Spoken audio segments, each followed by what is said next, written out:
Good morning, Professor. Are you on your own? I saw your submission had a couple of other people. Are you on your own? Kia ora. No, I have Claire Timperley joining me. There she is. Thank you, Doctor. Hey, we've got 5 minutes, so just as brief as possible, leave time for questions. Thank you. Thank you. Morena, thank you for the opportunity to speak to the members of the Justice Committee. Before getting into our comments, I'd just like to say I think we both endorse the two submitters who've just come beforehand, and you'll see there's a lot of overlap in what we have to say. So in our submission, we oppose the proposed legislation and raise concerns about two key aspects. First, on moving to a 4-year term. As noted by other constitutional scholars, Aotearoa has very few effective checks on the executive. Extending the term of Parliament should therefore only occur in conjunction with other effective permanent checks on parliamentary sovereignty.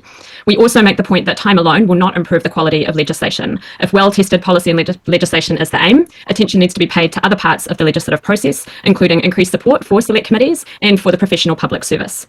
Second, on changes to the composition of select committees when a 4-year term is enacted, we agree with the official advice provided to Justice Minister Paul Goldsmith, as well as the clerk's oral submission, that uncertainty at the outset of each parliamentary term would undermine democratic accountability and the legitimacy of Parliament.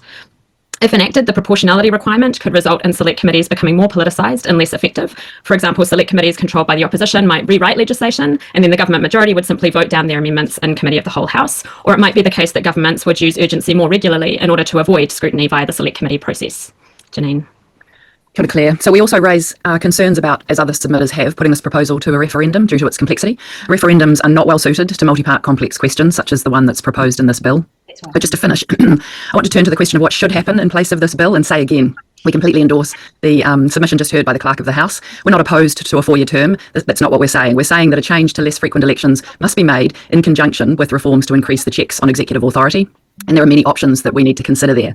The Independent Electoral Review identifies, for example, lowering the voting age as one electoral option to counterbalance less frequent elections.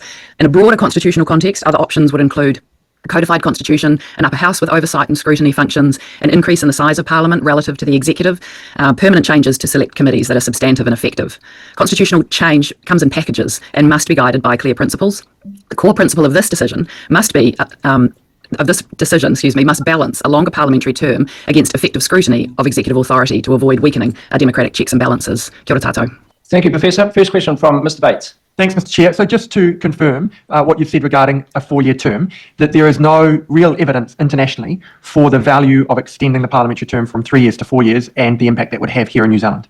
No, that's not what we're saying. What we're saying is you have to think about a package when you think about changing a parliamentary term. A 3-year or a 4-year term, its effectiveness depends on the other constitutional institutions in the constitution around it to make it effective. Okay. Can I ask a question? You talk about systematic work plans with select committees. Can you just identify why you think that's effective and what that would involve? Claire, did you want to? Yeah, so some of the things are to do with the advice that select committees receive and ensuring that they have more support for the role that they play. Some things would include more funding for the Office of the Clerk, because we know that they currently have a huge amount of demands on their time and they're not currently able to fulfill, well, I think they do fulfill all of those functions, but they're very stretched in how they fulfill them. So if we could provide more apolitical advice to people on select committees, that would support the select committee process. So I think there's a whole range of things that could be done to strengthen the select committees as they currently are, even within the 3-year term, but certainly moving to a 4-year term, it would be very important given the lack of the checks on the power of the executive. All right. Thank you, Doctor, and thank you, Professor. Very good session. Right. Now we're going to move on to, thank you. We're going to move on to Councillor. Okay. How do you rate that submission? Look at Jeff Dern's comment. That's a good submission. Very clear on their intention is allow the resources. Yeah, exactly. Yeah, because that's something, do we actually give the Clerk of the House, or do we don't even have an independent office that independently reviews things except for budgetary stuff from Treasury? So, how do you get a job as an assistant to a select committee member? It sounds like a lot of these jobs are extras. Yeah. I mean, you get a small budget for a year to be a part of on that team, right? And it doesn't pay your bills unless you're already, got your life together. That's why older people usually do it. Yeah, that's a good point. I mean, yes, very, so true. Because I'd love to just be someone's assistant to learn, And the film phone booth was quite interesting, but for different reasons. But I just mean is someone going to string you along and say keep doing this and I'll send you big, but really there's just like enjoying someone to be their coffee bitch. Effective. Well, I mean, we can sit there and see in this picture here. It shows Liam Perkins. He's the one who controls what's happening on the Zoom streams, the countdowns. He's the he is the on-site secretary of the committee.